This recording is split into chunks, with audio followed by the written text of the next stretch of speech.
anggota jemaat yang dikasihi Tuhan. Selamat datang dan selamat berbakti di GKI Terawan ini. Khususnya bagi saudara yang baru pertama kali hadir di gereja ini. Sebelum mulai kebaktian, ada beberapa hal yang perlu diperhatikan. Hari ini kebaktian dilayani oleh Pendeta Emeritus Iman Santoso dari Salatiga. Jemaat diundang untuk hadir dalam acara doa hening atau Taise yang diadakan setiap hari Kamis jam 18.30 di gedung gereja. Mari belajar Alkitab atau MBA akan diadakan pada hari Senin tanggal 14 dan 28 Maret 2016 pada pukul 18.30. Kita akan belajar mengenai Kitab Roma bagian 1. Acara ini akan dipimpin oleh Pendeta Hamzah Wi. Pada ibadah Minggu Palma tanggal 20 Maret 2016, masing-masing jemaat dimohon untuk membawa daun palem karena panitia Paskah tidak menyediakannya. Atas perhatian dan kerjasamanya kami ucapkan terima kasih. Berita duka, telah dipanggil pulang Bapa di surga pada hari Sabtu 5 Maret 2016. Ibu Linda Yani, usia 80 tahun. Alamat Jalan Seroja Barat nomor 8 Semarang. Jenazah disemayamkan di Tionghoa Iwan, ruang A. Upacara tutup peti pada hari Minggu 6 Maret pukul 18 WIB. Dilayani oleh Pendeta Emeritus Samuel Dharma-Mansa. Ibadah penghiburan hari Senin tanggal 7 Maret 2016 pukul 18. Dikremasi di Gedung Mundu Selasa 8 Maret 2016. Ada sedikit teralat mengenai liturgi ini. Litani panggilan beribadah dalam liturgi umat tertulis bagian umat 2 kali. Bagian umat di sini tertulis 2 kali. Yang benar adalah bagian kami rindu untuk dipenuhi dengan kasih Allah. Mohon maaf atas kesalahan penulisan ini. Mari kita mulai kebaktian ini dengan bangkit berdiri.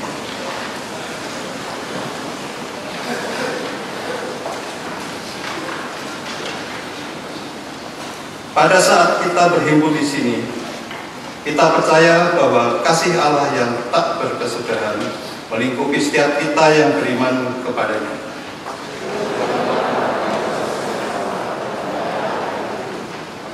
Pada saat kita berhimpun di sini, kita percaya bahwa kita telah diperdamaikan dengan Kristus dan Ia telah mempercayakan kepada kita pelayanan pendamaian.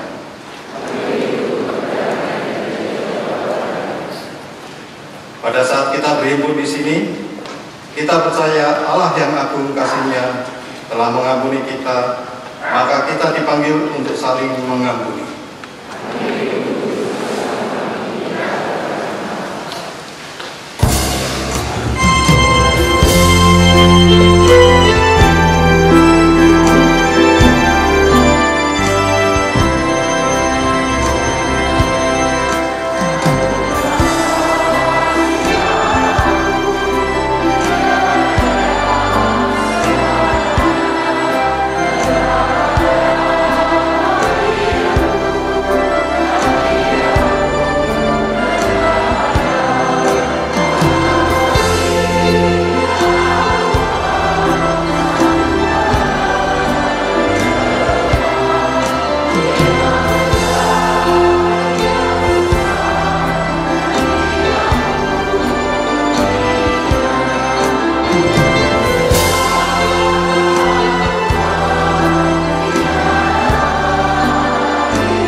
Marilah kita beribadah kepada Tuhan dan mendasari kebaktian kita dengan pengakuan pertolongan kita adalah di dalam nama Tuhan yang menjadikan langit dan bumi.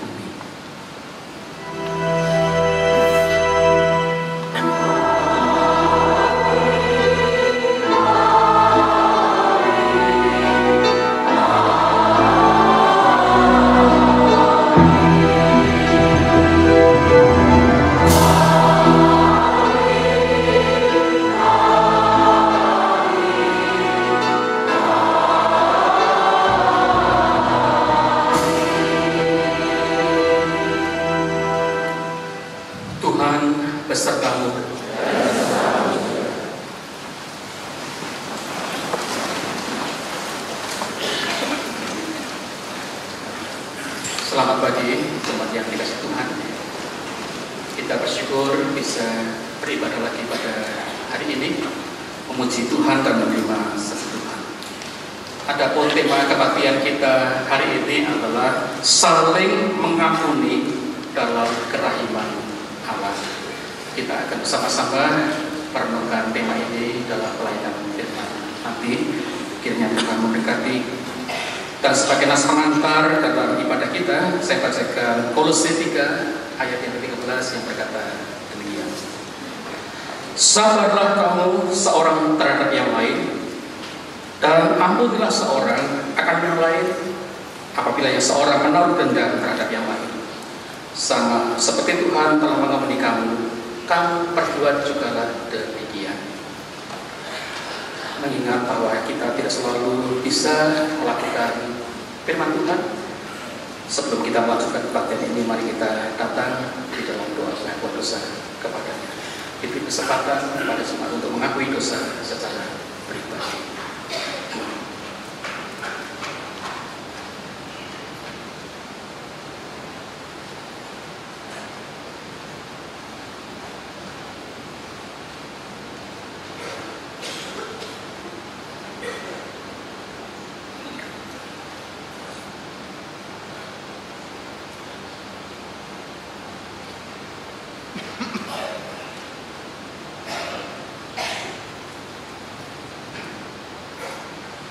Ya Tuhan, dengan jujur kami mengakui keberadaan kami di hadapan Tuhan, bahwa tidak selalu kami dapat membina relasi yang baik dengan orang-orang di sekitar kami, bahkan juga dengan anggota keluarga ataupun juga tetangga dan dalam persekutuan jemaat. Ada saja orang-orang yang dengannya kami salah paham, berkonflik, bahkan kemusuhan. Bahkan sudah sekian lama kami mengingat-ingat kesalahan orang. Walaupun kami mengatakan bahwa kami telah memaafkan, mengampuni, namun kami tidak lagi berniat untuk komunikasi. Kami menghindar bila kami berjumpa. Kami tidak peduli, dan kami tidak lagi memikirkan orang-orang itu. Kami yang hidup dari pengampunan Tuhan seringkali menutup pintu hati kami bagi orang lain. Ya Tuhan, tolonglah kami agar supaya kami yang menerima rahmat Tuhan ini terus belajar dengan sungguh-sungguh juga untuk mau mengampuni orang yang bersalah kepada kami, agar supaya kami menikmati kehidupan yang bebas, yang ringan, hidup kami bersih, tidak lagi disemari dengan kemarahan, kebencian, dan bahkan dendam. Kami tahu ya Tuhan bahwa itu tidak mudah. Oleh karena kami harus merendahkan diri kami begitu rupa, menanggalkan ego dan baik kami. Tetapi itulah yang telah Tuhan Yesus lakukan bagi kami. Tolonglah kami Tuhan untuk hidup sebagaimana Tuhan kehendaki. Dalam Kristus kami berdoa. Amin.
Efesus 4 ayat yang ke-32.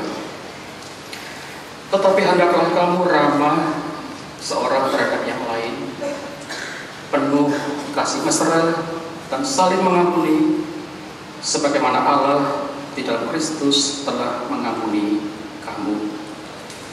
Di dalam Kristus engkau telah diampuni.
Kita berdoa sejenak sebelum kita mendengarkan sebentar. Mari kita berdoa. Ya Tuhan, kami telah datang di gereja-Mu ini dan sekarang siap untuk menerima firman Tuhan. Berbicara kepada kami ya Tuhan, kami mau mendengarkannya. Roh Kudus kiranya membantu kami untuk memahami pesan-pesan-Mu kepada kami dan juga memberikan semangat kekuatan kepada kami untuk mau melakukannya, sehingga kami tidak hanya menjadi pendengar saja, tetapi mau menjadi pelaku firman Tuhan.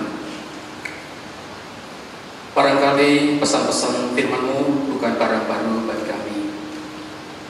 Kami sudah pernah mendengarnya di kesempatan lain, kami tahu itu.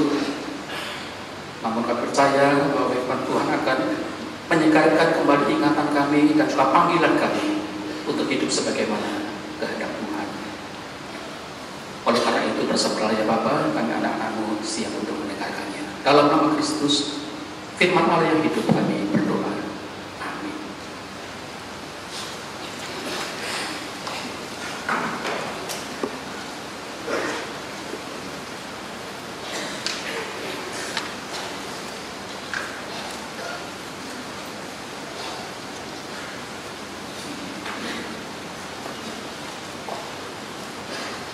Bacaan pertama diambil dari Yosua pasal 5 ayat 9 sampai 12. Yosua pasal 5 ayat 9 sampai 12. Dalam perikop ini dikisahkan umat Israel merayakan Paskah di Gilgal.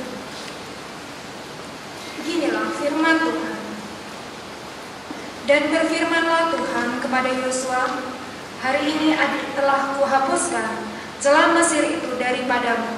Itulah sebabnya nama tempat itu disebut Gilgal sampai sekarang. Sementara berkemah di Gilgal, orang Israel itu merayakan Paskah pada hari yang ke-14 bulan itu, pada waktu petang di dataran Yeriko. Lalu pada hari itu, sesudah Paskah, mereka makan hasil negeri itu, yaitu roti yang tidak berarti dan berti gandum pada hari itu. Lalu berhentilah mana itu pada keesokan harinya setelah mereka makan hasil negeri itu. Jadi orang Israel tidak boleh mana lagi, tetapi dalam tahun itu mereka makan yang dihasilkan tanah Kanaan. Demikianlah firman Tuhan.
tulang-tulangku lesu selama berdiam diri, karena sepanjang hari terus aku mengeluh,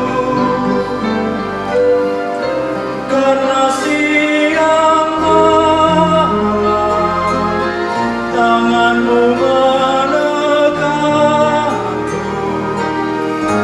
musim panas yang terik, kau keringlah sumsumku.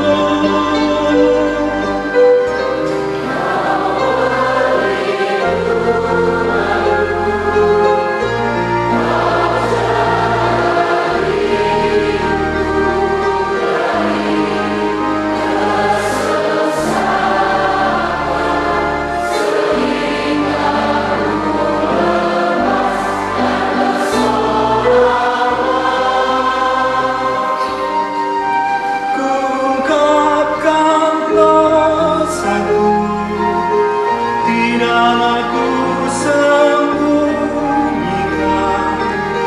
Ya Tuhan, aku akui pelanggaranku semua. Lalu kau ampuni semua kesalahan, setiap kesalahan oleh karena dosaku.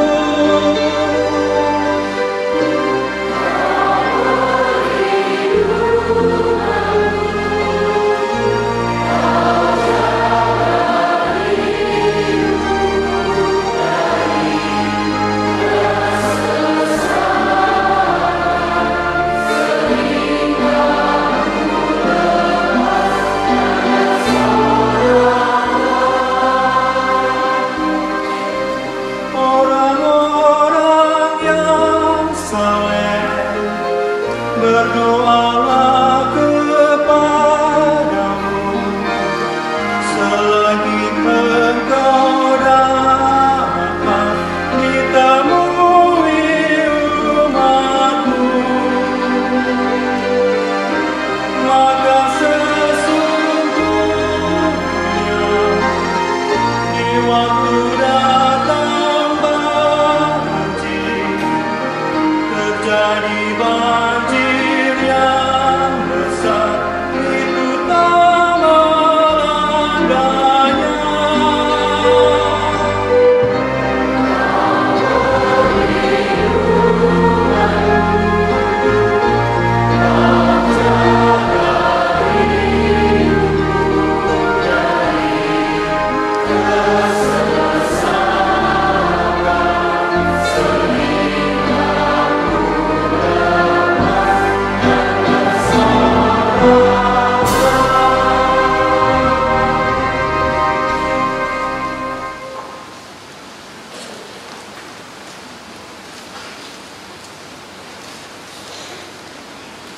Bacaan kedua diambil dari 2 Korintus pasal 5 ayat 16 sampai 21. 2 Korintus pasal 5 ayat 16 sampai 21. Dalam perikop ini, Rasul Paulus ingin menekankan bahwa Allah telah mendamaikan dunia dengan dirinya melalui Kristus dengan tidak lagi memperhitungkan pelanggaran mereka. Beginilah firman Tuhan. Sebab itu, kami tidak lagi menilai seorang juga pun menurut ukuran manusia. Dan jika kami pernah menilai Kristus menurut ukuran manusia, sekarang kami tidak lagi menilainya demikian. Jadi siapa yang ada di dalam Kristus, ia adalah ciptaan baru. Yang lama sudah berlalu, sesungguhnya yang baru sudah datang. Dan semuanya itu dari Allah, yang dengan perantaraan Kristus telah mendamaikan kita dengan dirinya, dan yang telah mempercayakan pelayanan pendamaian itu kepada kami. Sebab Allah mendamaikan dunia dengan dirinya oleh Kristus, dengan tidak memperhitungkan pelanggaran mereka. Ia telah mempercayakan berita pendamaian itu kepada kami. Jadi, kami ini adalah utusan-utusan Kristus. Seakan-akan Allah menasihati kamu dengan perantaraan kami. Dalam nama Kristus, kami meminta kepadamu, berilah dirimu didamaikan dengan Allah. Dia yang tidak mengenal dosa telah dibuatnya menjadi dosa karena kita, supaya dalam Dia kita dibenarkan oleh Allah. Demikianlah firman Tuhan.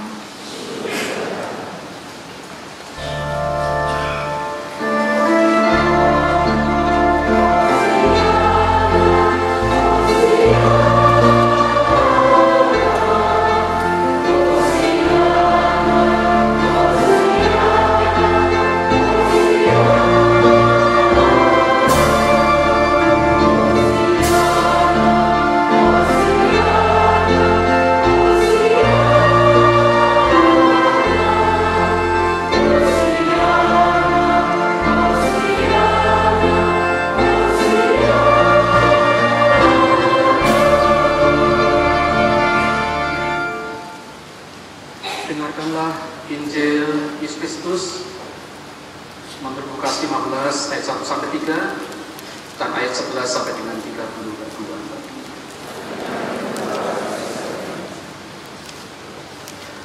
Para pemungut cukai dan orang-orang berdosa biasanya datang kepada Yesus untuk mendengarkannya. Maka bersungguh-sungguhlah orang-orang Farisi dan ahli-ahli Taurat, katanya, ia menerima orang-orang berdosa dan makan bersama-sama dengan mereka. Lalu ia mengatakan perumpamaan ini kepada mereka.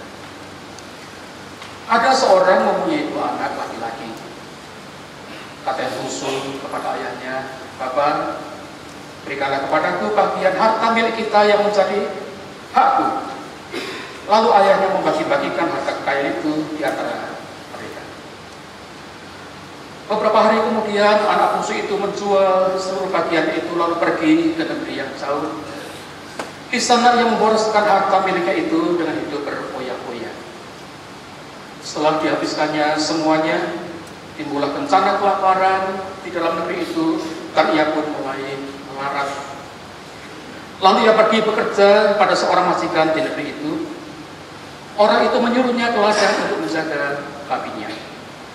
Lalu ia ingin mengisi perutnya dengan ampas yang menjadi makanan babi itu, tetapi tidak seorang pun yang memberikannya kepadanya.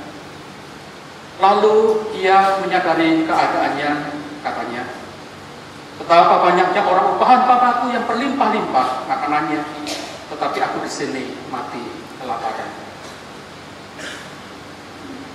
Aku akan bangkit dan pergi kepada bapakku dan berkata kepadanya, Bapa, aku telah berdosa terhadap surga dan terhadap Bapa. Aku tidak layak lagi disebutkan anak Bapa. Jadikanlah aku sebagai salah seorang upahan Bapa." Maka bangkitlah ia dan pergi kepada bapaknya. Ketika ia masih jauh, ayahnya telah melihatnya, lalu tergeraklah hatinya oleh belas kasihan. Ayah itu berlari mendapatkan dia, lalu merangkul dan mencium dia. Kata anak itu kepadanya, "Bapa, aku telah berdosa terhadap surga dan terhadap Bapa. Aku tidak lagi layak disebutkan sebagai anak Bapa." Tetapi ayah itu berkata kepada hamba-hambanya, "Lekaslah bawa kemari jubah yang terbaik. Pakaikanlah itu kepadanya dan kenakanlah cincin pada jarinya dan sepatu pada kakinya. Dan ambillah anak lembu tambur itu, sembelihlah dia dan marilah kita makan dan bersuka cita.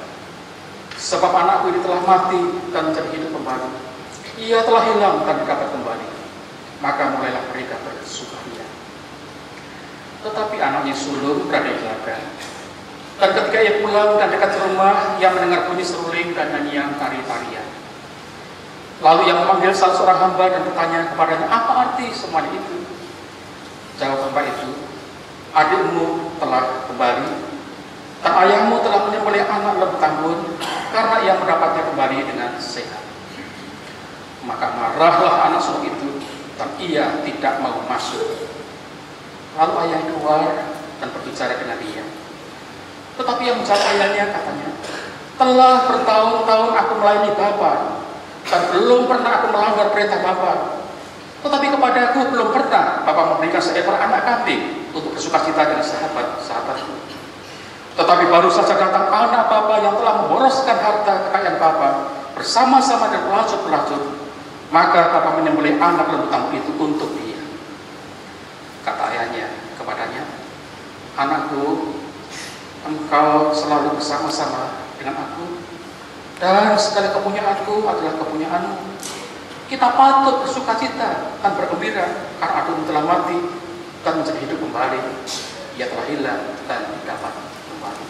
Demikianlah Injil Yesus Kristus.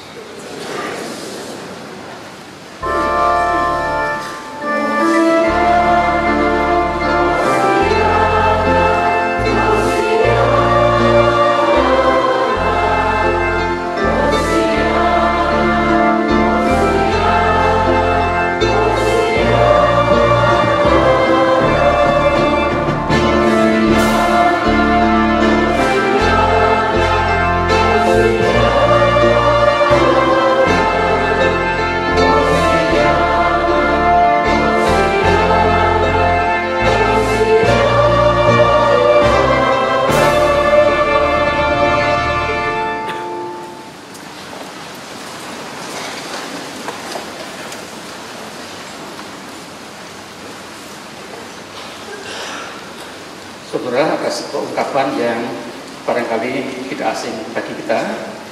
Satu frasa pendek yang berbunyi, to err is human. Artinya, berbuat salah itu manusiawi. Melakukan kesalahan itu wajar. Setiap orang pasti pernah melakukannya. Siapa di antara kita yang tidak pernah melakukan kesalahan, bahkan dosa? Entah sepele, entah serius, entah kecil, entah besar, kita pasti pernah melakukan kesalahan. Entah dampaknya tidak fatal, ataupun mungkin membuat kita itu menyesal. To err is human. Berbuat salah itu manusiawi. Cuma pertanyaannya, seringkali ungkapan ini diberlakukan untuk siapa? Kalau kita berbuat salah, ditegur orang, barangkali kita mati nih. Ya, berbuat salah kan manusiawi, semua orang berbuat salah. Tapi coba misalnya orang lain yang melakukan kesalahan pada kita, dan dia berkata pada kita, loh, berbuat salah kan manusiawi. Kita mungkin jengkel ya, salah, hati-hati, sengaja, 2 kali, dan sebagainya. Benar, saudara, berbuat salah itu manusiawi ya, kita semua pernah berbuat salah ya. Tidak pernah ada orang yang tidak pernah berbuat salah sama sekali. Oleh karena itu, tidak ada orang yang hidupnya itu putih, bersih, tidak ada. Juga tidak ada orang yang hidupnya gelap, kat sama sekali, tidak ada putih, tidak ada. Tidak ada yang putih sama sekali, tidak ada yang gelap sama sekali. Kita ini campuran, kita ini manusia lorek-lorek, lorek-lorek, totol-totol. Tergantung banyak putihnya atau banyak hitamnya. Tapi tidak ada yang putih sama sekali, tidak ada yang gelap sama sekali.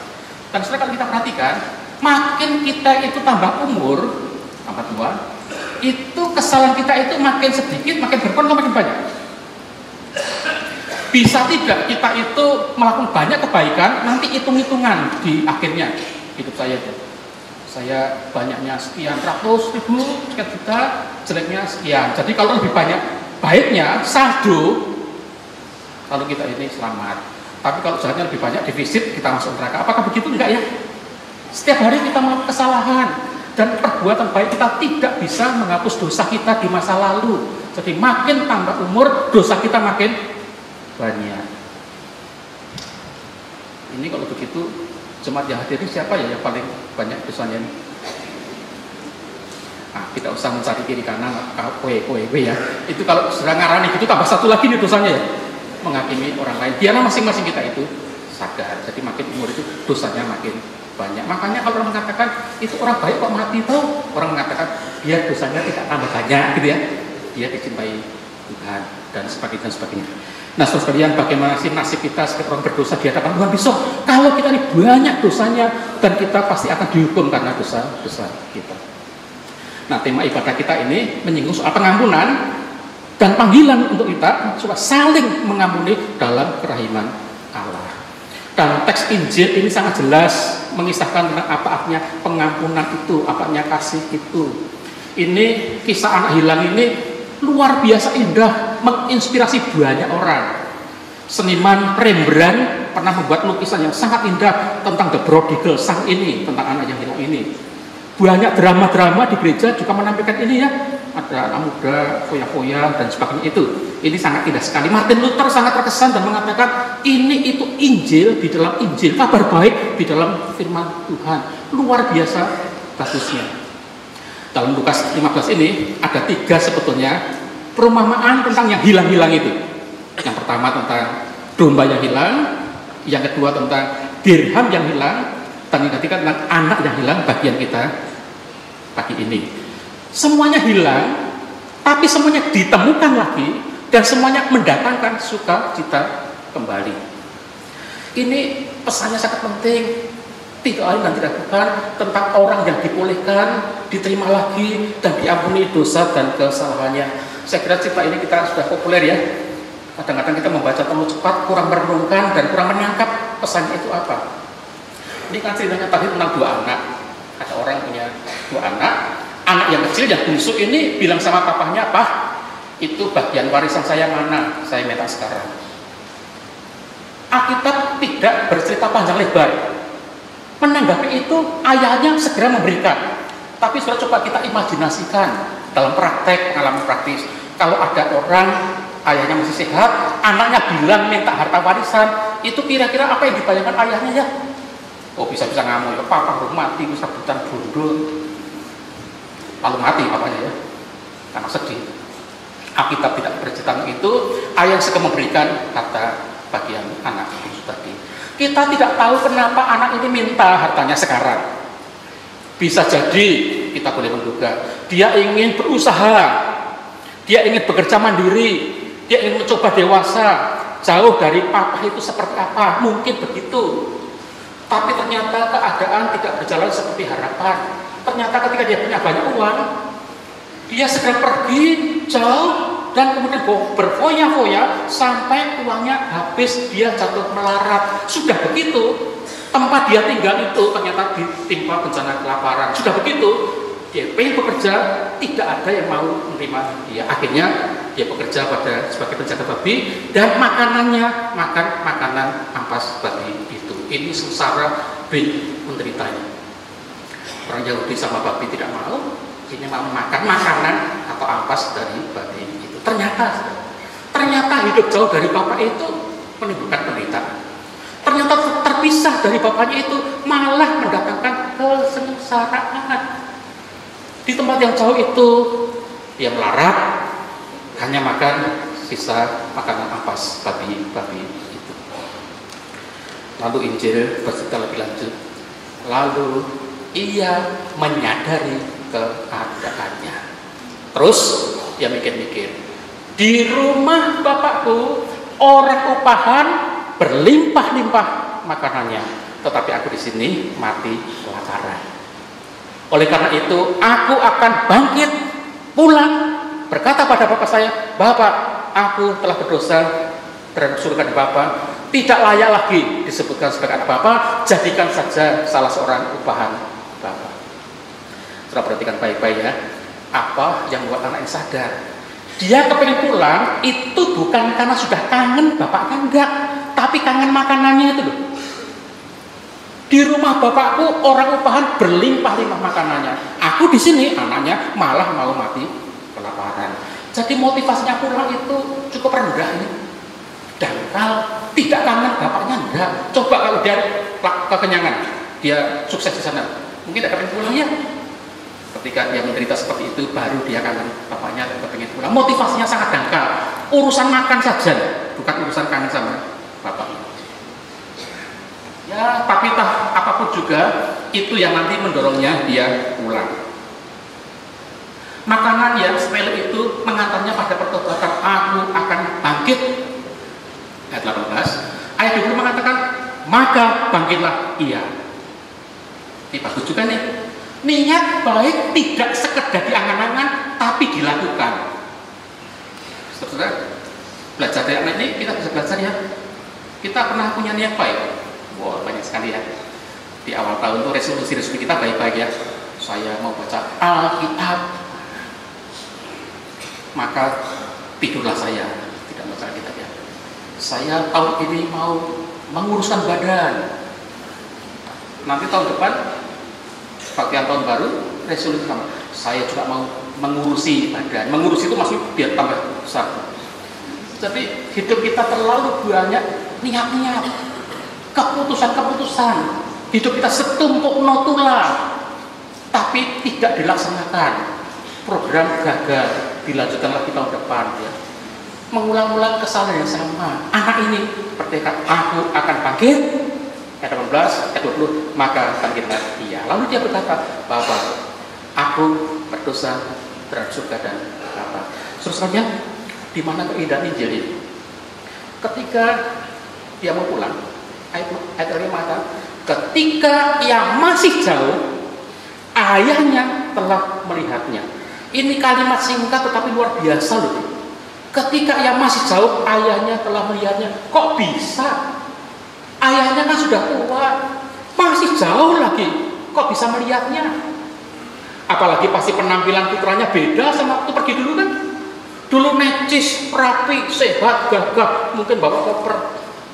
Sekarang kumpul, kotor, kering, tangan kosong.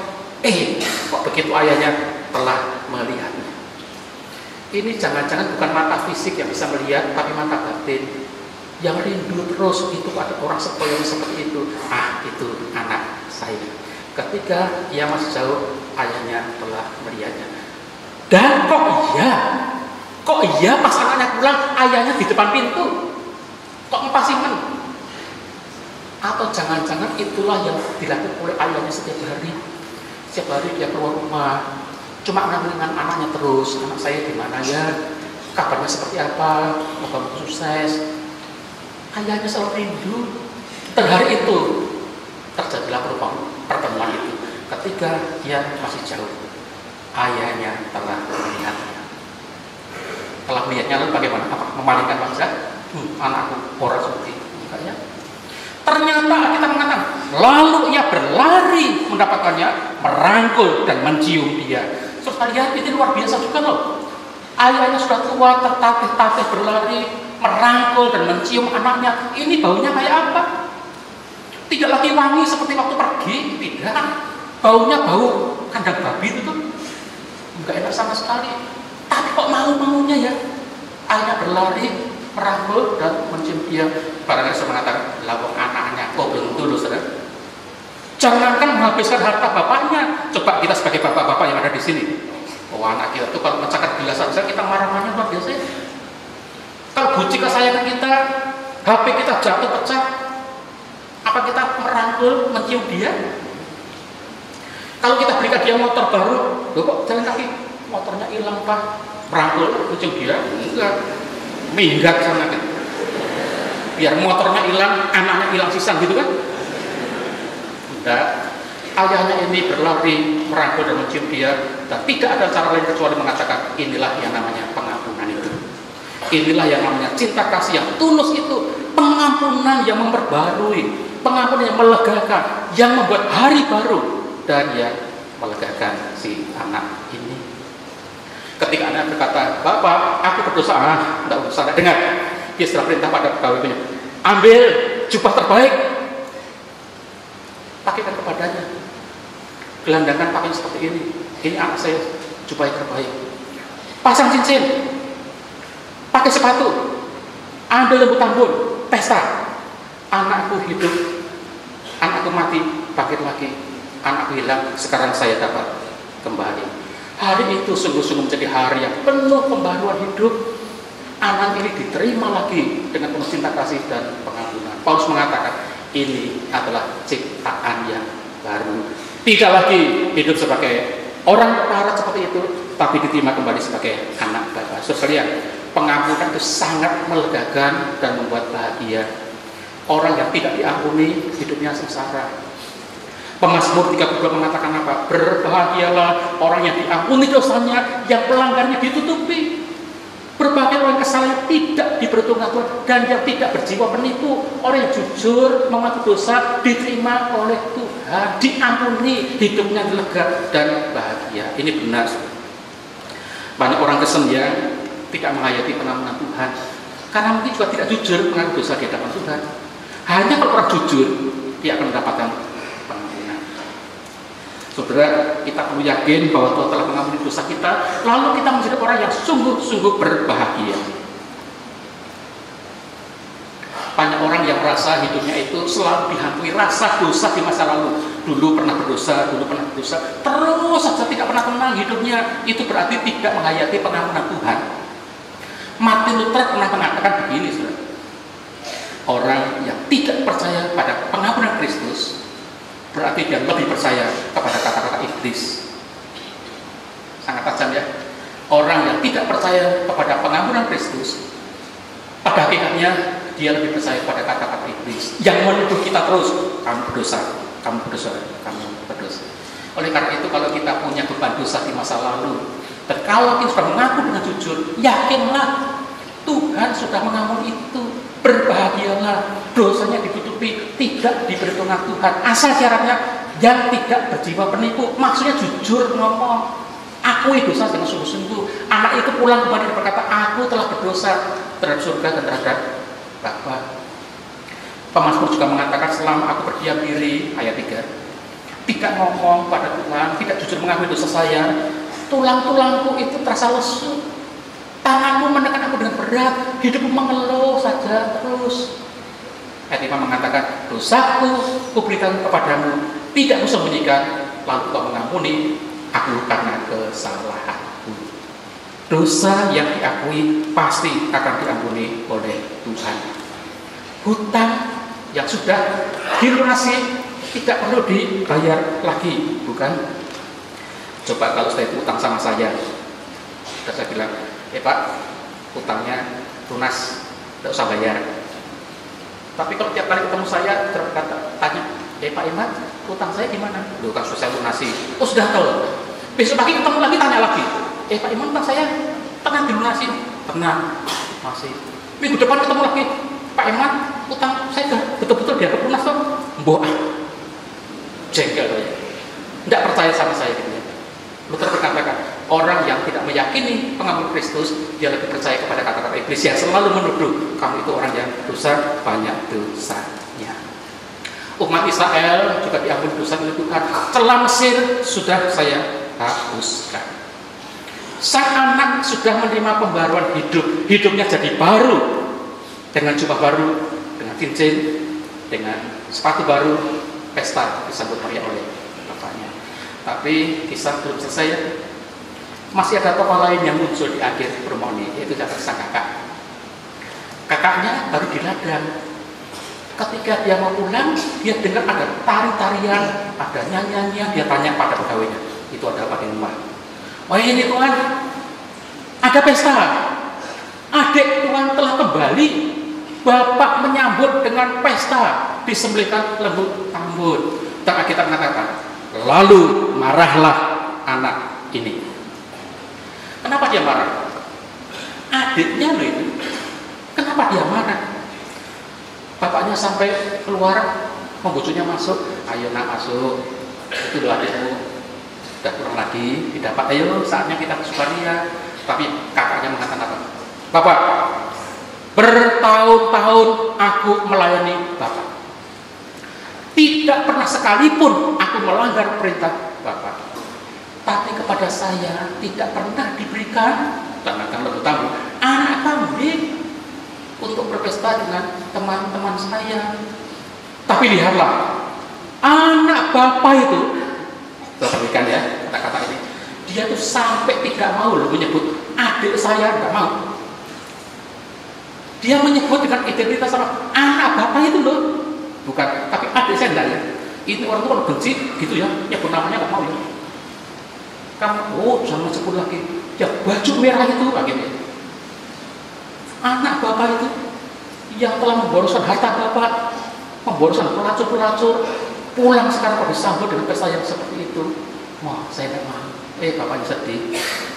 Dia membujuk anaknya. Anak, kamulah bertahun-tahun hidup bersama dengan aku kan? Seperti segala milikku ini kan milikmu juga. Kamu seperti bebas kok berbuat apa saja. Ini harta Bapak juga harta kamu toh. Ayo kita masuk ke dalam. Kita patut bersuka cita. Adikmu sudah hilang, didapat kembali. Dia mati tapi hidup lagi. Kakak ini merasa dirinya lebih baik. lebih saleh, lebih nurut, lebih taat, kok tidak ada upahnya. Dia merasa wajib hukumnya menghakimi orang lain, dalam hal ini adiknya. Dia jahat, tidak perlu dikasihani, jahat tidak perlu diampuni. Saudara, kalau kita ada di dalam kisah ini, kira-kira kita seperti siapa? Bapak? Seperti bapak yang penuh kasih? Angel ya? Seperti anak hilang yang pulang? Atau seperti kakak? Loh, ini yang hilang siapa sebetulnya? Semuanya hilang. Adanya hilang di tempat jauh, tapi sudah balik. Kakaknya di tempat dekat, tapi juga hilang. Dekat, tapi tidak merasa di rumah itu. Anak, tapi perasaannya seperti pelayan, sehingga dia iri hati, dia marah, dia sengket. Saudara, kita semua adalah orang-orang yang berdosa.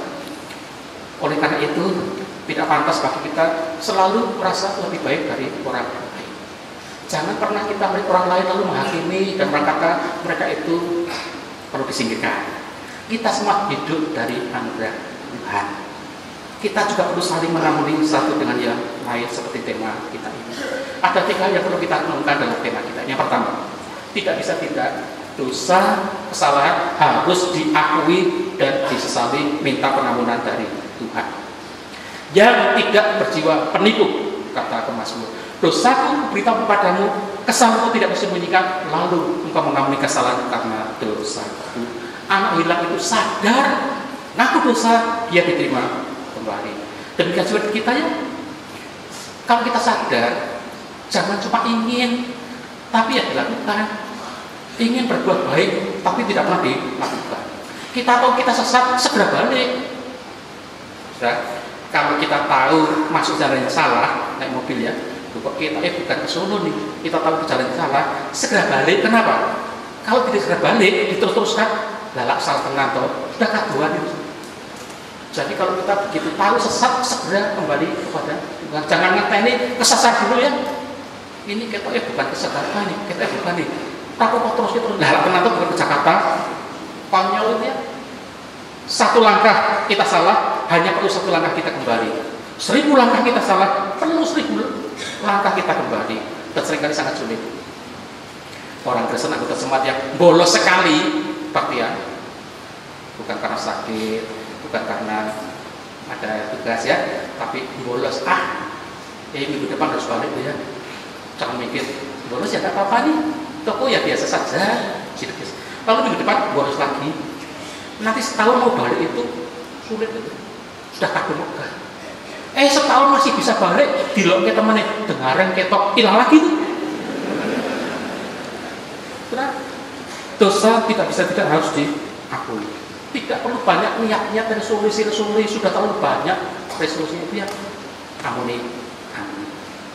Yang kedua, kita semua ini orang berdosa, tidak ada gunanya kita jadi sombong ya.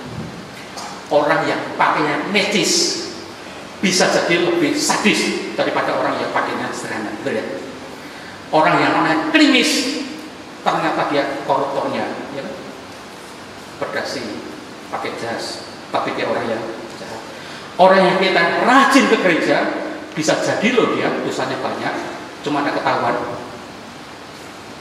Di balik tindakan yang namanya terpuji, bisa loh tersembunyi motivasi yang sangat hina. Ini ada ilustrasi yang pernah saya dengar.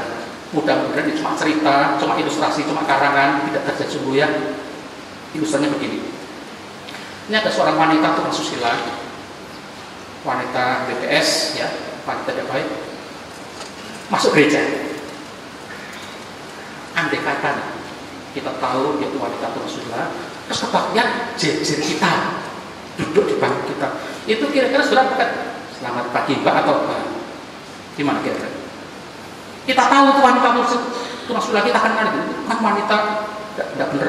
Masuk gereja ini jejer duduk kita, kira-kira kita selamat pagi, senang Anda datang atau gimana itu, atau pindah.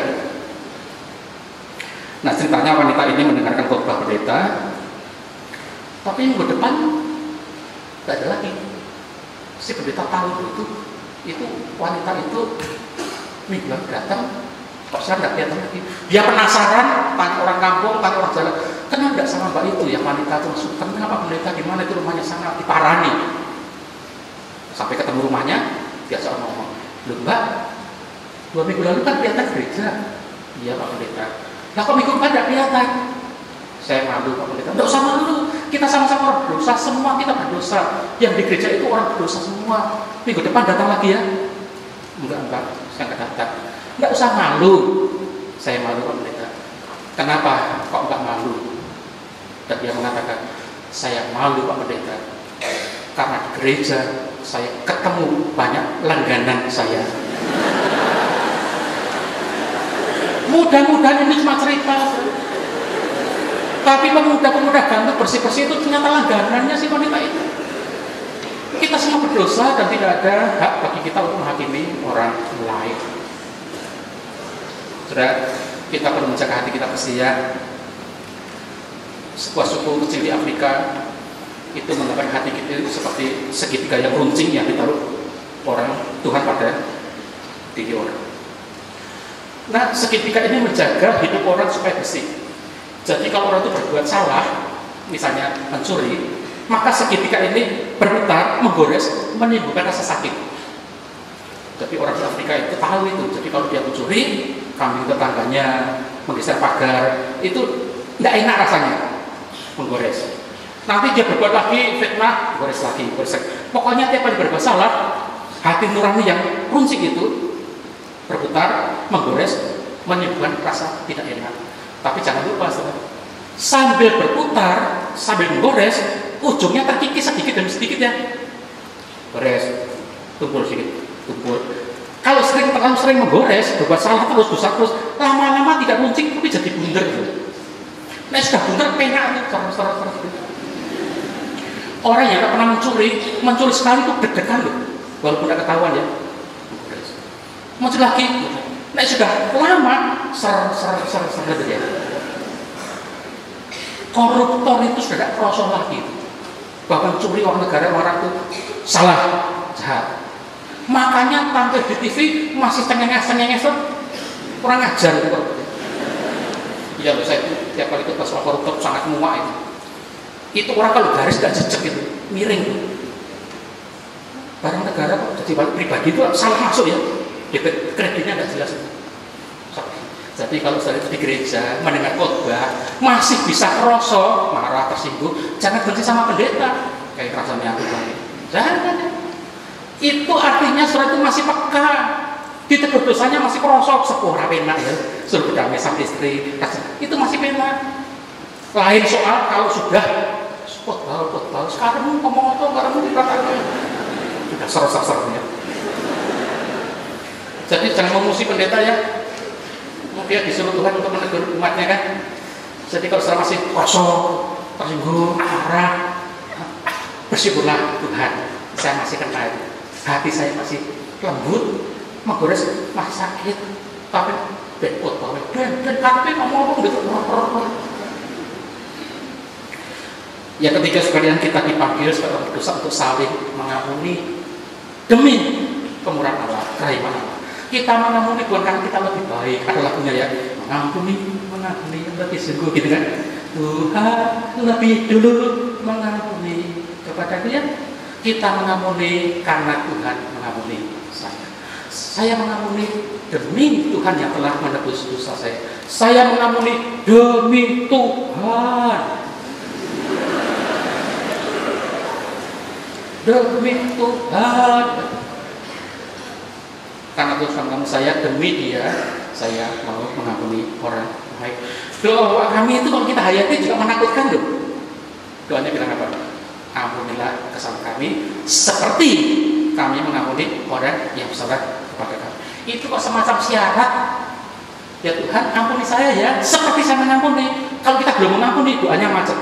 Ya Tuhan, ampunilah kami seperti kami belum itu ya. Jadi yang tidak mau mengampuni tidak boleh menaikkan doa Bapa kami. Karena kita berkata ampunilah kami seperti kami mengampuni orang yang bersalah kepada kami. Coba tadi ada salam damai ya. Kalau kita tidak punya masalah tuh salah damai. Tapi nek isih itu ora sido kan. Ya kan? Wah, ini musuhnya kan? Tidak jadi ya. Terus orang yang tidak mengampuni itu rugi sendiri kok. Tobat batin, tidak nyaman ya, hidupnya tidak leluasa, tidak bebas, tidak ringan. Coba bayangkan, sudah makan di warung, mau masuk, ketemu orang yang sudah benci, masih musuhan. Kira-kira mau masuk tidak? Tidak akan. Entah ini sih bahaya. Sudah kita entah di luar, dia makannya rawis-wis, musuhan. Malah ngomong ulang ya. Kita tetap sabar. Setelah dia keluar, sematu ya, kita masuk. Bu, nasinya satu habis, gitu. Salah dewe itu. Tadi andai kata kita tidak musuhan, kita masuk, bisa dibayarin loh. Paling tidak itulah harapan kita. Tapi bayangkan kalau kita, kalau sudah punya masalah sama saya, tahu saya dari jauh, tidak akan segera ketemu. Pak Iman, Pak Iman, kok kampung gitu, rugi dewe. Kalau kita tidak mengampuni, pemutus komunikasi, relasi menjadi hancur.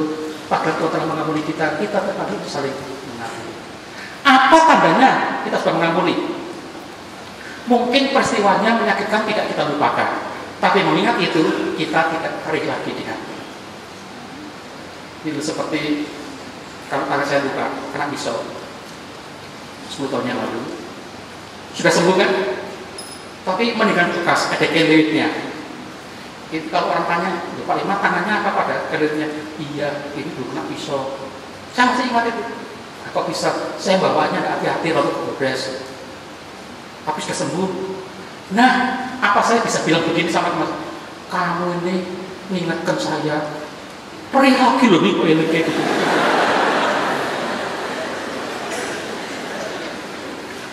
Lo kabatin kok begitu? Itu kenal itu. Tidak bisa lupa saya. Dia pernah tang sama yang bayar segala macam. Terus gimana Bu? Ya saya maafkan. Jadi ibu, setelah kalian ngakai gemes-gemes lagi. Itu berarti belum sembuh itu. Ya. Luka sembuh, saya tidak lupa peristiwanya. Tapi mengingatnya tidak membuat saya perih lagi. Itu kenapa kayak duit kena pisau? Coba perih lagi nih, lagi enggak.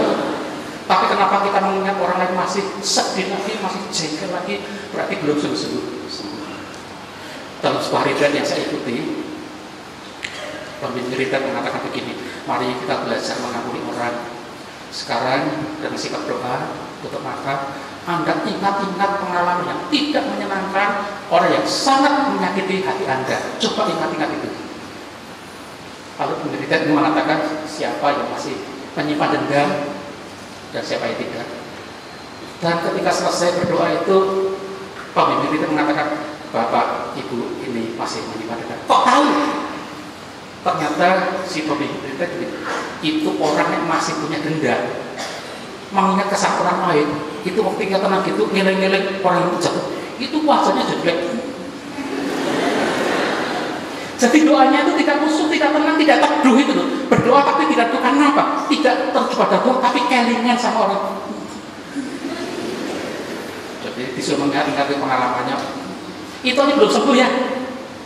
Bisa loh lupa kita sembuh-sembuh. Kalau saya kena pisau masih berdarah, sudah bisa loh, nggak tahu. Kalau saya ikuti dengan panjang ya. Tapi luka itu tidak sembuh. Luka itu malah makin mengoreng, makin membusuk. Satu-satunya cara adalah saya berani membuka luka itu, dibersihkan oleh suster, dan itu perih, diberi salat, baru bisa sembuh. Akhir dosa dia dapat Tuhan, minta permohonan dulu sembuh. Dan setelah sembuh tidak sakit lagi. Nanti pulang ke rumah, coba lihat gudang sudah di rumah, isinya apa? Itulah barang-barang tidak terpakai. Kursi sudah rusak, neng eman-eman dibuang. Sarung sudah bodol, tapi eman-eman. Pakai sudah kuno. Rangka sudah karaten, bolong-bolong masih disimpan saja. Isinya tikus, isinya corong, kecoa. Coba periksa gudang hati saudara. Apakah sehat hati itu atau banyak kotoran-kotoran di dalamnya? Sudah kita terpanggil untuk saling mengampuni karena kita sudah diampuni oleh Tuhan. Nanti sampai rumah ya berdoa, ingat-ingat siapa yang telah menjadi saudara. Bagaimana sikap sudah selama ini? Dan ketika saudara berdoa mengingatkan itu, suruh orang lain ambil videonya.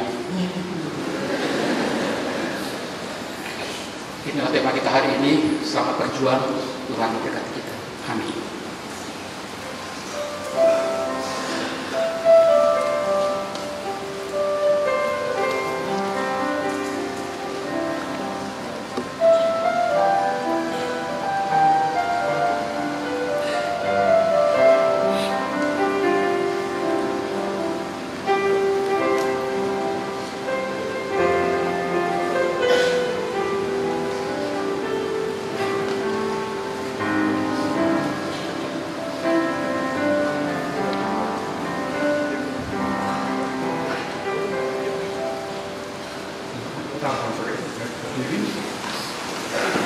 Mari bersama dengan umat Tuhan segala abad dan besar, kita ikrarkan pengakuan iman rasuli demikian.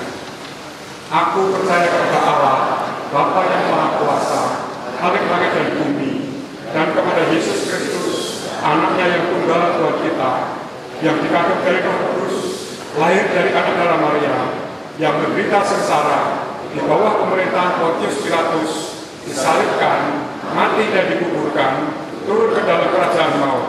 Pada hari yang ketiga, bangkit pula dari antara orang mati, naik ke surga, duduk di sebelah kanan Allah, Bapa yang Maha Kuasa. Dan dari sana Ia akan datang untuk menghakimi orang yang hidup dan yang mati. Aku percaya kepada Roh Kudus, gereja yang kudus dan am, persekutuan orang kudus, pengampunan dosa, kebangkitan orang mati, dan hidup yang kekal. Amin.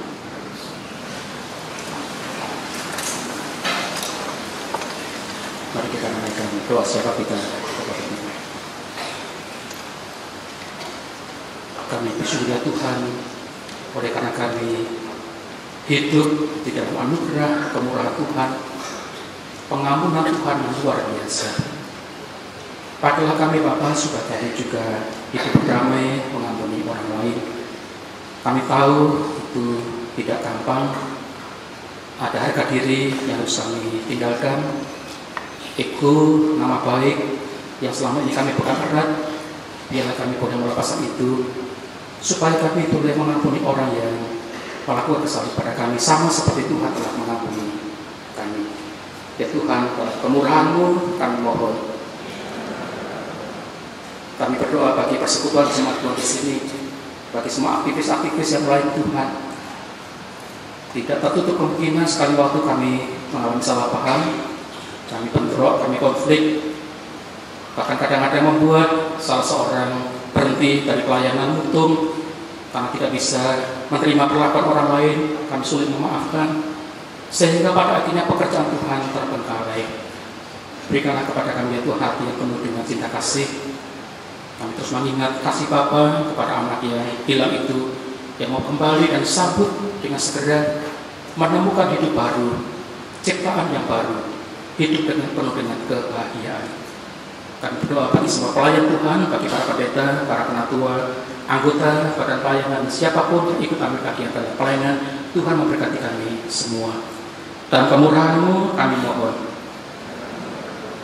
Ya Tuhan, kami berdoa bagi bangsa dan negara kami, sebuah bangsa yang sangat majemuk, yang mudah sekali terjadi konflik dan benturan di sana sini. Ada begitu banyak aspirasi, ada begitu banyak ideologi, ada begitu banyak agama dan kepercayaan, dan tidak selalu semuanya bisa hidup dalam damai. Kami doakan para pemimpin bangsa kami, berikanlah kebijaksanaan, keberanian untuk mengambil sikap yang tegas, yang berpihak kepada kebenaran dan keadilan Tuhan. Peringatkan supaya Tuhan, para pemimpin bangsa kami yang justru mengambil keuntungan kesempatan dalam situasi yang seperti ini, memperkaya diri dan kelompoknya, ingatan mereka ya Tuhan bahwa yang mereka lakukan itu tidak berkenan kepada Tuhan. Melalui pengalaman hidup tertentu yang mereka alami, biar mereka sadar, mereka boleh meninggalkan kejahatannya, menggunakan jabatan wewenangnya untuk memikirkan kehidupan bersama seluruh rakyat di tanah air ini. Selamatkanlah ya Tuhan bangsa dan negara kami ini. Ya Tuhan, dalam kemurahan-Mu kami mohon. Kami bersyukur boleh melewati satu minggu di bulan yang baru ini. Memasuki minggu yang baru, minggu kedua di bulan ini, kami tetap mengandalkan Tuhan dalam segala langkah kami. Kami sadar kami lemah, banyak persoalan hidup yang seringkali menekan kami, yang lebih besar daripada kekuatan kami. Kalau Tuhan tidak menopang kami akan gagal. Hanya bersama Tuhan kami akan berani menghadapinya. Oleh karena itu, kami serahkan diri kami yang masih sekolah, studi, kami yang bekerja, ibu rumah tangga, kami melayani Tuhan, siapapun kami. Dalam pergumulan kami masing-masing, biarlah Tuhan juga menopang kami. Bagi anggota jemaat yang memiliki pergumulan dalam keuangan, ekonomi rumah tangga, kesulitan dalam pekerjaan, dalam relasi antar kekasih, ataupun berbagai macam hambatan dalam kehidupan, Tuhan kiranya memampukan kami untuk berani menghadapinya. Ya Tuhan, dalam kemurahan-Mu kami mohon. Akhirnya kami serahkan doa kami ini dan kami persatukan di dalam doa yang telah Tuhan ajarkan kepada kami.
Jemaat Tuhan, sebagai orang yang telah menerima berkat di dalam Kristus, sekarang mari kita beri persembahan kita kepada Tuhan. Sebagai perantara, saya bacakan firman Tuhan dari 2 Korintus 8 ayat 12. Sebab jika kamu rela untuk memberi, maka pemberianmu akan diterima. Kalau pemberianmu itu berdasarkan apa yang ada padamu, bukan berdasar pada apa yang tidak ada padamu.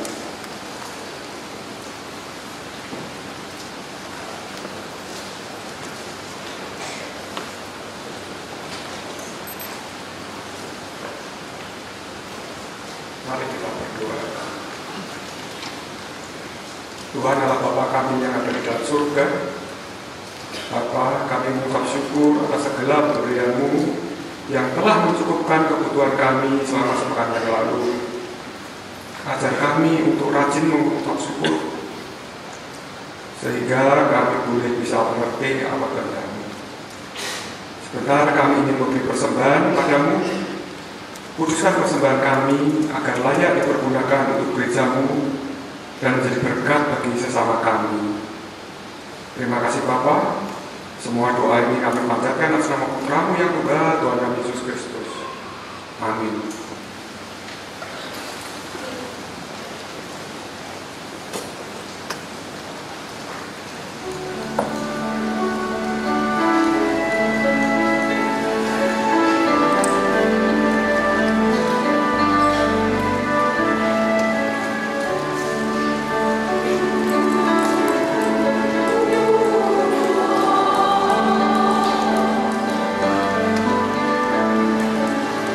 Tuhan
ibadah di tempat ini segera berakhir dan kita lanjutkan dalam keseharian kita. Kita dapat diampuni Tuhan, dipakai untuk saling mengampuni di dalam perayaan. Amin.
Jemaat yang dikasih Tuhan, arahkanlah hatimu senantiasa kepada Tuhan.